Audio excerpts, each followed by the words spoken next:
오늘 찬양이 아주 평안하고 아름다운 찬양이었습니다. 감사드리고요. 우리 권사님 일부러 틀리시는 것 같아요. 이렇게 가끔 시키면 틀릴 수밖에 없다. 자주 시켜달라 그런 뜻이었습니다. 오늘 맥주감사주를 맞이해서 이렇게 반가운 얼굴들 다시 하나님 앞에서 예배드리게 되어서 너무 기쁘고 감사합니다. 제가 지난번 피렌체 갔다 와서 피렌체를 같이 보면서 많은 것을 새로 생각하게 되었습니다. 왜냐하면 피렌체는 지금 우리가 살고 있는 이 시대, 현대의 근원적인 방향을 놓은 그런 도시입니다. 500년, 600년 전에 그곳에 살던, 아주 큰 도시는 아니지만 그곳에 살던 사람들이 중세 천년이라는 지속된 그런 사고방식, 삶의 스타일이 벗어나서 새로운 시대, 새로운 역사, 새로운 인생이 무엇인가를 꿈꾸었던 사람들이 한두 사람이 아니라 꽤 많은 사람들이 모여서 새 역사를, 방향을 만들었던 거죠. 그래서 피렌체는 천재들의 도시라고 말을 합니다. 오늘 우리가 생각하는 삶의 스타일, 방향, 사고방식 이런 것들을 이미 600년 전에 그곳에 살던 여러 사람들이 만들어냈다는 거죠. 우리가 알고 있는 단테라든지 페트라르카라든지 보카치오 또는 지오토, 마사초, 도나텔로, 알베르티, 미켈란젤로, 그리고 갈릴레오, 아메르코 베스푸치 이런 사람들, 마키아벨리 이런 그 전체 삶의 방향과 역사에서 아주 뛰어났던 사람들이 그 시기에 약간씩 시기를 달리해서 모여 살고 새로운 시대의 방향을 제시해서 피렌체는 그래서 하나의 도시라기보다는 현대를 출발했던 정신적인 출발점이요 고향과 같은 그런 곳입니다. 그 수많은 천재들 중에서 특별히 피렌체 시민들이 특별히 사랑한 사람이 미켈란젤로예요. 그래서 이 도시는 미켈란젤로의 다윗상을 굉장히 존중하고 상징으로 삼고 있습니다. 저곳은 메디치 가문의 궁전이 베키오궁이라는 곳인데 그것이 시청 광장이에요. 600년 전에 만들었던 저 건물을 지금 시청 청사로 쓰고 있습니다. 그리고 그 앞에는 다윗상, 미켈란젤로가 만들었던 다윗상이 저렇게 딱 시청 광장에 자리 잡고 있어서 피렌체시를 찾는 사람마다 이 도시는 다윗의 그 역할과 다윗의 권능을 흠모하고 찬양하고 있구나 하는 것을 볼 수 있습니다. 우리나라로 치면은 서울 광장에 이순신 장군이 큰 칼 딱 차고 있죠. 그리고 세종대왕이 있고 한국 사람들은 이순신 장군과 세종대왕을 굉장히 어떤 사표로 생각하고 있구나 그런 걸 느낄 수 있는 겁니다. 마찬가지로 피렌체 시민들은 다윗상을 그 시민들의 어떤 정신적인 사표로 삼으면서 다윗을 닮고 싶고 다윗이 이 도시를 보호해 주길 원하는 그런 마음들을 간직하고 있습니다. 피렌체시를 한눈으로 보기 위해서는 피렌체시가 잘 보이는 높은 언덕을 올라가야 돼요. 그 올라가서 보면 피렌체시 전경이 쫙 보입니다. 그것이 미켈란젤로 언덕이라고 해요. 피렌체시가 굉장히 멋있습니다. 예쁩니다. 저 언덕이 왜 미켈란젤로 언덕이냐? 바로 미켈란젤로가 만든 다윗상이 저 언덕 위에 다시 딱 버티고 있기 때문이에요. 그래서 마치 외적이 침입해 들어오나 안 들어오나 보호하는 것 같고 많은 사람들이 저 신의 전경을 바라보면서 미켈란젤로가 만든 다윗의 그 힘과 신앙을 다시 한번 본받고자 하는 그런 마음을 읽을 수가 있습니다. 피렌체 시에는 저 미켈란젤로가 만든 다윗상이 총 3개가 있습니다. 저거하고 아까 본 시청 광장에 있는 것은 가짜예요. 진짜는 아카데미 갤러리아라는 곳에 진품이 모셔져 있습니다. 왜냐하면 해와 바람, 비에 맞아갖고 다 사고 내려서 그러지 않도록 진품을 실내에 보관하고 있고 저 광장하고 언덕에는 복사품을 보관을 하고 있습니다. 사실 저는 그 미켈란젤로 언덕에 수많은 사람들이 와서 봅니다. 왜냐하면 시 전체를 볼 수 있고 특별히 해가 지는 노을이 너무너무 멋있습니다. 그래서 많은 사람들이 저 노을을 바라보면서 저 시가 주황색 기와로 덮여 있거든요. 거기에 노을이 지면은 막 황금빛으로 그 시 전체가 쫙 물이 든다고 하도 써 있어서 저도 이제 그것을 보려고 수많은 사람들이 갔는데 황금빛은 아니고요. 어디 보든지 그냥 강만, 아르노 강만 저렇게 그 노을이 지고 있고요. 그래도 멋있습니다. 아시는 분은 아시겠지만 제 아내 얼굴이 저렇게 크진 않습니다. 사실은 사진이라 좀 크게 나온 거고요. 그래서 많은 사람이 저 언덕에 올라가서 피렌체 시를 보기를 원하고 있습니다. 근데 사실은 제가 저기를 올라가면서 보면서 미켈란젤로 언덕보다도 더 감명을 받았던 것은 저기는 사람이 바글바글하고요. 저 뒷산으로 좀 올라가면 오래된 그 성당이 하나 있습니다. 산 미니아토 알몬테라는 그런 성당이 나오는데 이 성당은 1062년에 건축한 성당이니까 굉장히 오래 1000년이 된 성당이죠. 그래서 들어가 보면은 거기에 뭐 벽화 같은 게 뭐 오래됐으니까 다 흐려져 있고 로마네스크 양식이니까 굉장히 어둡고 묵직한 그런 성당입니다. 그 성당에 들어가서 보면은 지하에 작은 소예배실이 있고 매일 저녁마다 그곳에 근무하는 그 사제들이 오후 한 4시, 5시 정도에 미사를 드려요. 1시간 동안 미사를 드리는데 저곳에 미사를 드립니다. 그러면 저기 마이크도 안 쓰고 돌로 만든 공간이기 때문에 한 10여 명의 수사들이 그 천주교 미사라는 게 그냥 성경 말씀과 뭐 이렇게 단순한 노래를 계속 하는 거잖아요. 1시간 동안 제가 미사를 함께 참여하면서 그분들이 드리는 그 노래와 말씀과 이식을 통해서 하나님이 이곳에 있다는 것을 경험하고 싶은 그런 느낌들을 많이 받았습니다. 그리고 저 알몬테에 정말 중요한 것은 그 마당 앞에 1848년도에 조성한 공동묘지가 있어요. 한눈에 피렌체 시내가 쫙 내려다 보이는 앞마당에 저 건물은 1000년 됐지만 한 150년 전쯤에 공동묘지를 만들었습니다. 제가 지구의 반바퀴를 돌아가서 만난 곳이 죽음이었죠. 이곳에서 일어나는 죽음을 피렌체 시에 다시 한번 보게 되었습니다. 제가 저곳에 참 오랫동안 앉아 있었어요. 여러 시간을 앉아서 시내도 보고 또 공동묘지도 느끼고 어떤 문화유산이 줄 수 없는 또 다른 삶의 어떤 그 느낌들을 받을 수가 있었습니다. 그리고 수많은 공동묘지에 묻힌 그 묘지 중에서 제 눈길을 끌었던 것은 청소년과 어린아이의 죽음을 기념하는 그런 묘지였습니다. 어른도 있고 할아버지도 있고 뭐 수많은 죽음들이 있죠. 여러 사람들의 자연상것 중에서 제 발걸음을 땡긴 것은 저 어린아이의 묘였어요. 한 4살이나 5살 되었을까? 저는 사연은 모르겠습니다. 왜 죽었을까? 병 걸렸을까? 사고 났을까? 그리고 그는 얼마나 아팠을까? 저 부모는 저 아이를 땅에 묻으면서 얼마나 가슴이 미어졌을까?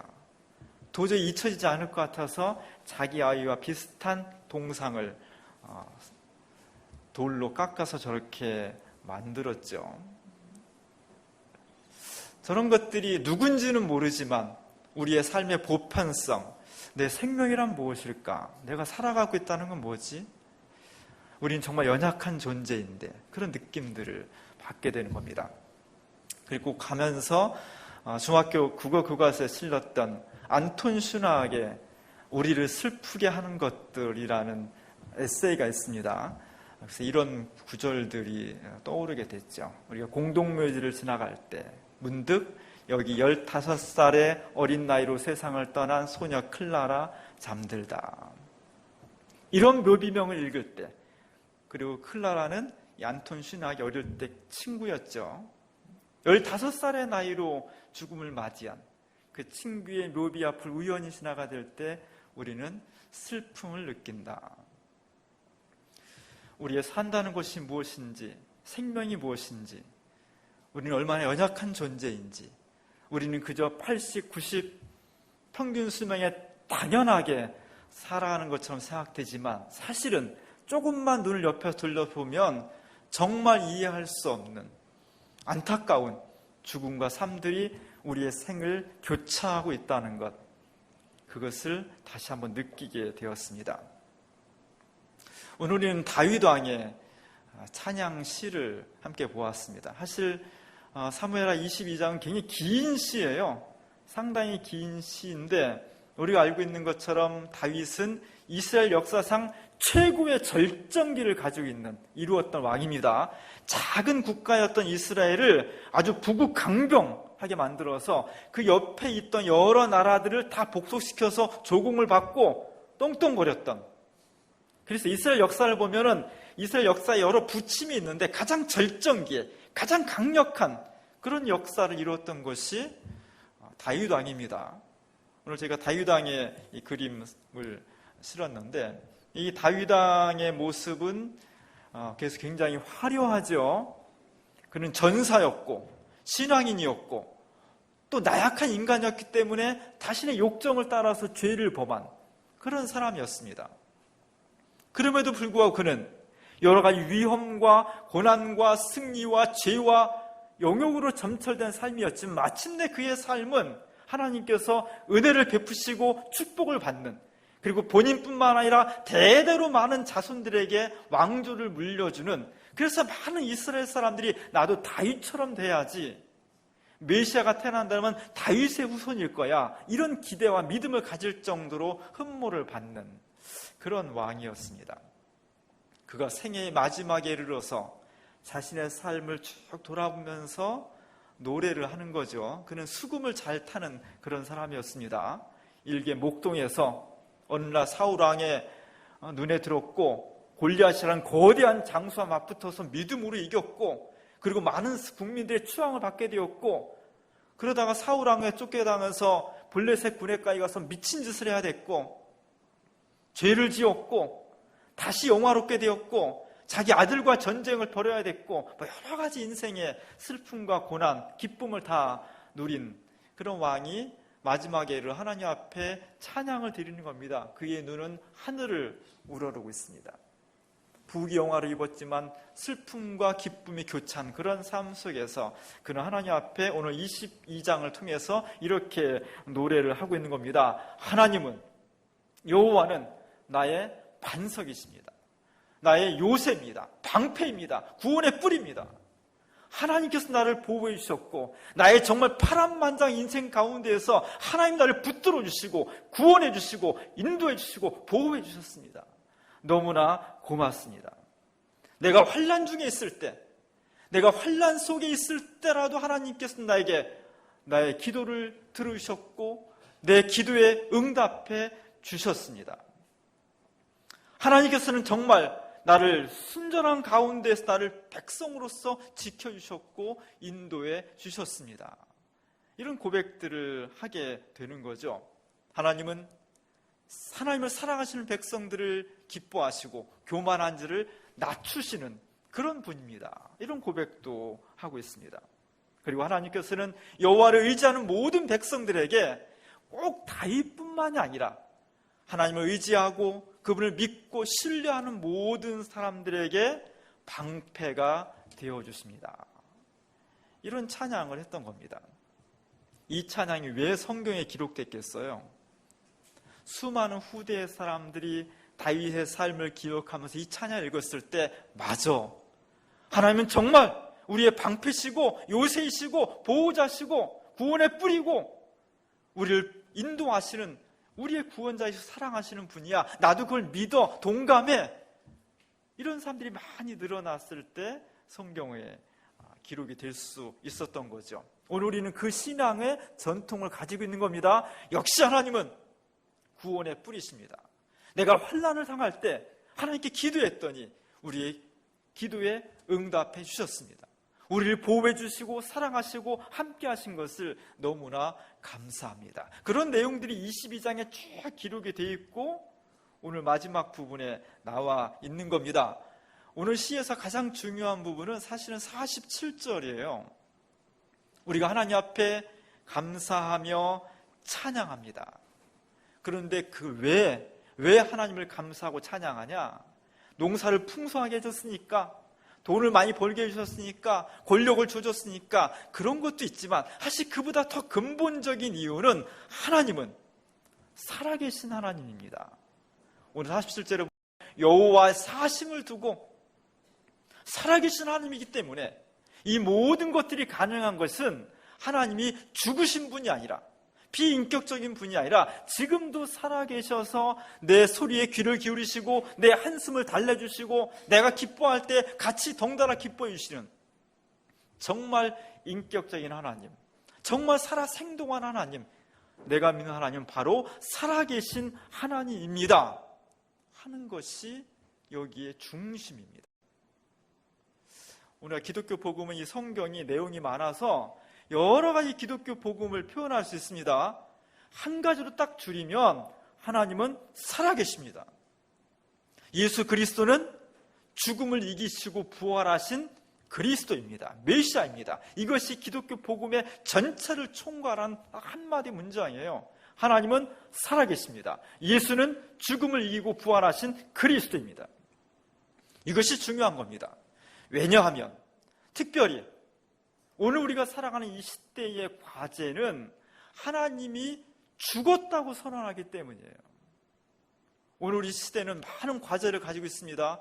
인권의 문제, 생명의 문제, 지구온난화의 문제, 정치 권력의 문제, 자본의 문제, 정규직과 비정규직의 문제, 원자력 핵발전 문제, 전쟁의 문제, 평화의 문제, 수많은 과제를 가지고 있어요. 그러나 그 모든 과제를 한 번에 아우를 수 있는 가장 근원적이고 가장 광의의 과제는 뭐냐면 이 시대가 하나님을 부정하고 있다는 겁니다. 하나님이 살아계시다는 것을 부정하는 흐름을 가지고 있다는 거예요. 이게 가장 근원적인 문제입니다. 이 흐름이 어디서 시작이 됐냐? 바로 500년, 600년 전에 피렌체를 중심으로 일어났던 르네상스 운동에서 시작이 된 거예요. 제가 르네상스에 관심하는 건 바로 이유입니다. 그림을 보고 유물을 보는 것도 좋지만 지금 이 시대가 600년 전부터 시작된 하나님을 부정하고 인간이 세상의 주인이라고 하는 그런 운동과 그런 사고와 그런 역사가 바로 500년, 600년 전에 피렌체를 중심으로, 유럽을 중심으로 발생한 그 운동이, 그 흐름이, 그 사상이 지금 우리의 생활과 역사를 지배하고 있기 때문이에요. 그것이 이 시대의 가장 두렵고 힘든 요소가 되는 겁니다. 그리고 하나님은 죽었기 때문에 이 세상의 주인은 인간이다, 우리가 주인이다라고 하는 것이 600년 전부터 이 세상 전체를 아우르고 있는 가장 광범위하고 가장 도도하고 가장 강력한 흐름이에요. 운동이에요. 그 속에 생명의 문제, 전쟁의 문제, 자본의 문제, 직업의 문제, 세대 간의 갈등, 이런 문제가 다 부문운동으로서, 부문의 과제로서 녹아 있는 겁니다. 오늘 우리가 관심하는 것은 바로 여기에 대해서 어떻게 기독교가 응답해야 될 것이라는 아주 중요하고 근본적인 문제를 가지고 있는 거예요. 제가 80년대 학교를 다닐 때 그때는 정말 광주항쟁 이후였기 때문에 사회 전체가 다 혁명의 소용돌이에 있었습니다. 특별히 학생운동과 노동운동이 큰 축을 이루면서 민주화, 통일, 인권 이런 운동을 펼치고 있었습니다. 80년대 중후반부터 우리 사회에 아주 강력한 영향력을 끼치는 사람 중에 하나가 박노해라는 사람이에요. 오늘날 갑자기 노동의 새벽이라는 시가 학생운동과 노동운동 전체를 다 강타해버렸습니다. 그리고 그 사람은 단순히 시만 짓는 것이 아니라 이 사회를 어떻게 개혁해야 될 것인지, 우리가 가지고 있는 비민주화, 분단과 이 문제를 어떻게 극복해야 될 것인지를 이론적으로 만들어내면서 실천하는 그런 혁명가가 되었어요. 그가 만든 책이 노동해방문학이라는 거였습니다. 그리고 저 사람은 단순히 한 사람의 그 운동가가 아니라 저 시대 우리는 저것을 박노의 현상이라고 불렀어요. 그럴 정도로 학생운동권과 노동운동권에 아주 지대한 영향을 미치게 되었습니다. 그래서 저 사람이 결국은 1991년도에 안기부가 남한 사회주의 노동자 동맹이라는 소위 산호맹 사건이라는 것을 발표합니다. 그리고 싹 잡아들이죠. 1991년도에 박노해와 백태웅 씨가 구속됨으로써 산호맹 사건이 발표됐고, 물론 그 사건은 실제보다 굉장히 부풀려져서 과장돼서 간첩단으로 모른 겁니다. 그러나 사실은 그럼에도 불구하고 소수의 몇 사람들과 많은 추종 사람들이 실제로 우리 사회의 모순을 극복하기 위해서 사회주의를 대안으로 생각했던 것은 사실입니다. 그가 98년도에 정권이 바뀌어서 김대중 대통령에 의해서 사면이 됐습니다. 사실 그 사람이 사형을 구형받았거든요.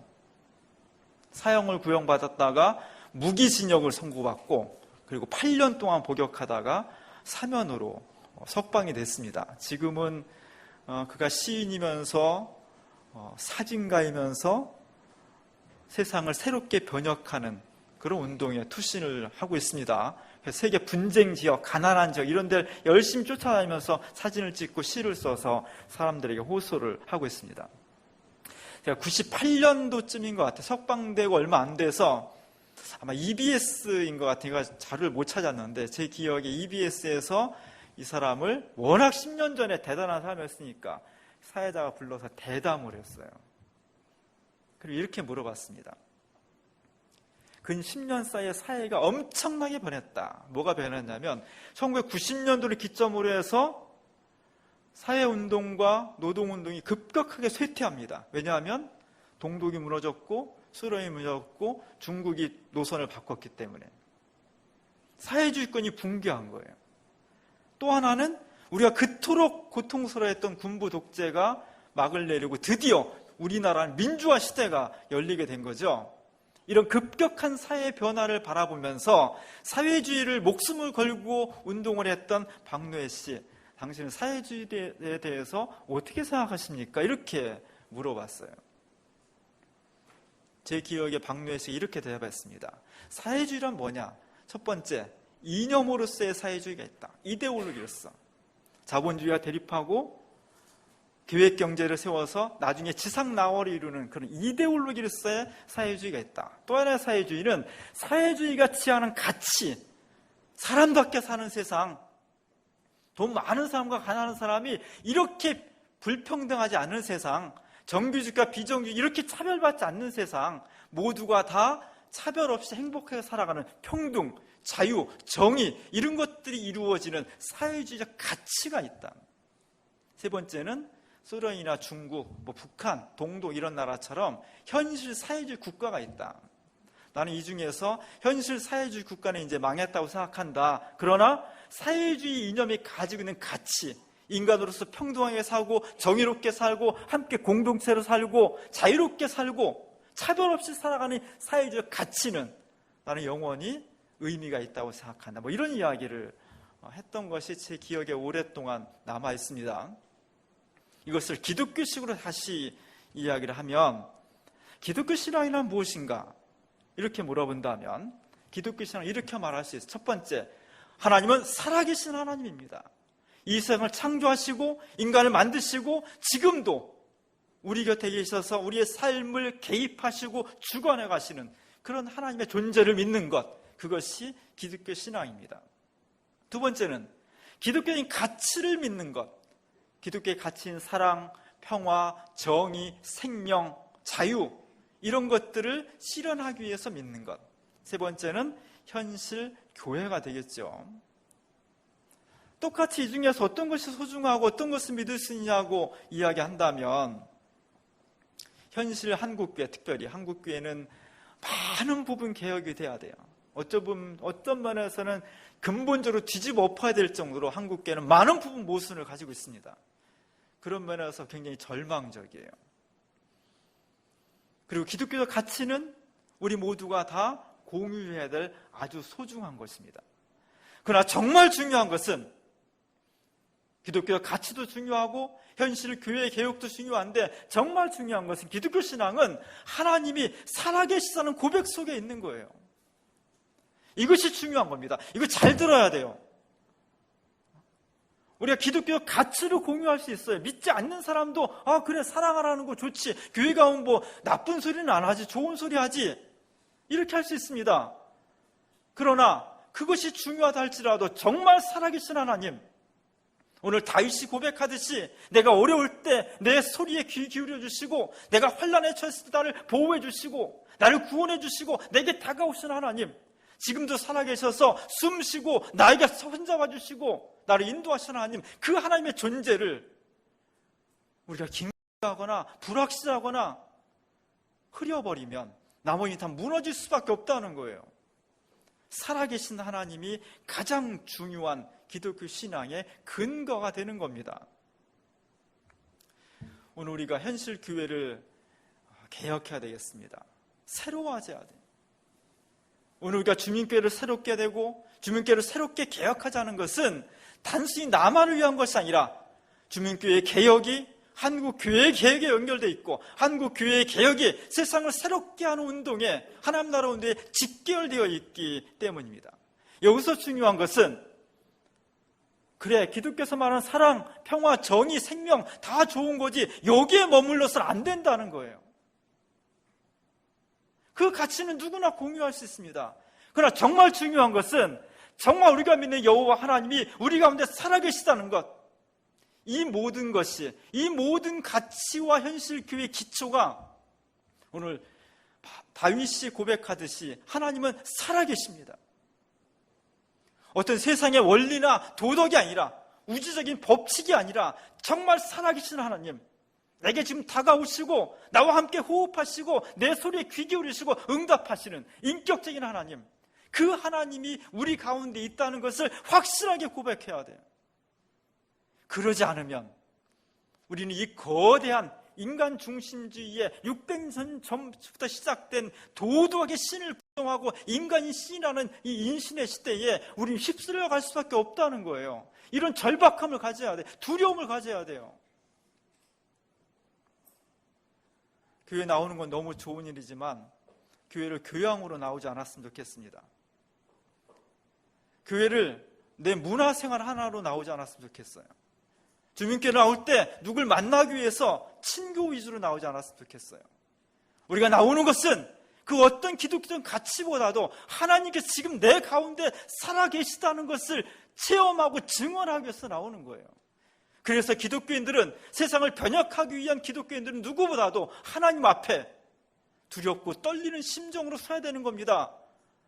마치 모세가 시내산에서 떨기나무 속에 불꽃으로 타오르는 하나님을 바라보면서 두렵고 떨렸듯이 내 신발을 벗으라는 그 음성 가운데에서 내 신발을 벗고 경모하게 하나님 앞에 섰듯이 우리가 그래야만 내 자신이 새로워질 수 있고 우리 교회가 새로워질 수 있고 한국 교회가 새로워질 수 있는 겁니다. 우리는 그런 두려움과 절박함을 가져야 돼요. 오늘 다윗이 고백한 것은 바로 그런 겁니다.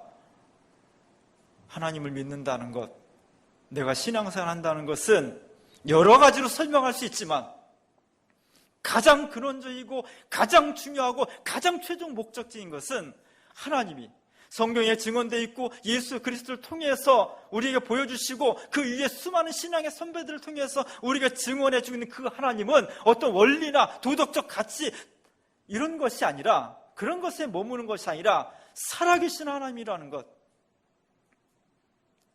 그것이 예배를 통해서, 찬양을 통해서, 기도를 통해서 나타내어지는 거예요. 우리가 요즘 수요일날 기도를 하고 있습니다.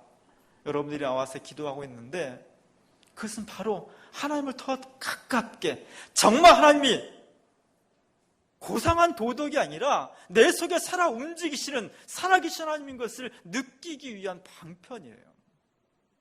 열심히 기도하십시오. 열심히 찬양하십시오. 열심히 하나님의 말씀을 숭상하고 그 말씀을 경청하십시오. 그리고 되뇌이십시오. 그리고 역사 속에 나아가서 그 하나님의 말씀을 들고 실천하십시오. 더 이상 하나님 믿어주는 것으로 믿지 마세요. 하나님 여러분한테 하나님이 동정 받으실 분도 아니고 내가 믿어주지 뭐 그렇게 안 믿어도 돼요. 하나님 하나도 아쉽지 않습니다.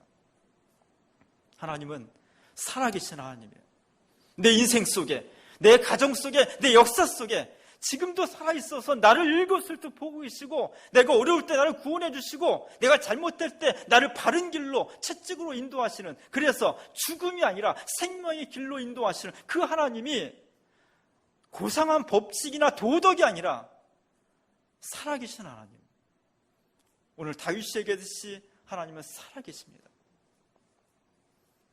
그것이 우리의 처음이고 마지막이 되는 겁니다. 오늘 맥추감사주를 맞이했습니다. 보리 농사 지셨어요? 농사 하나도 안 짓고요. 뭐 특별한 건 없어요. 그러나 감사합니다. 뭐가 감사하냐? 하나님이 죽어 있지 않다는 것. 하나님이 어떤 도덕이나 우주적 법칙에 머물지 않다는 것. 그분이 정말 사람처럼 살아계셔서 나에게 다가오고 있고, 내가 체험될 수 있고, 내가 그분의 음성을 들을 수 있고, 내가 그분께 내 것을 호소했을 때 응답해 주시는, 정말 살아계시는 창조주요 생명의 하나님이라는 것이 너무나 감사한 거예요. 우리가 감사하는 조건은 딱 그거 하나입니다. 그분이 나의 방패가 되어주시고 나의 삶의 인도자가 되어주시는 것. 그 살아계신 하나님이 오늘 우리의 감사의 내용으로 충만히 다가올 수 있기를 주님의 이름으로 간절히 축원합니다. 기도하겠습니다. 은혜로우신 하나님, 살아계신 하나님, 하나님이 우리 가운데 살아계신 것을 너무나 감사합니다. 한 발짝만 세상에 나가도 하나님은 없다고, 인간이 이 세상의 주인이라고 수많은 다양한 방식으로, 다양한 언론을 통해서 우리에게 강압해오는 이 인간 신의 시대에 우리는 사람이 신이 아니라 하나님이 신이라고, 살아계신 하나님이 정말 우리의 신이라고 증언하고 고백하고 체험할 수 있도록 우리를 지켜주시옵소서.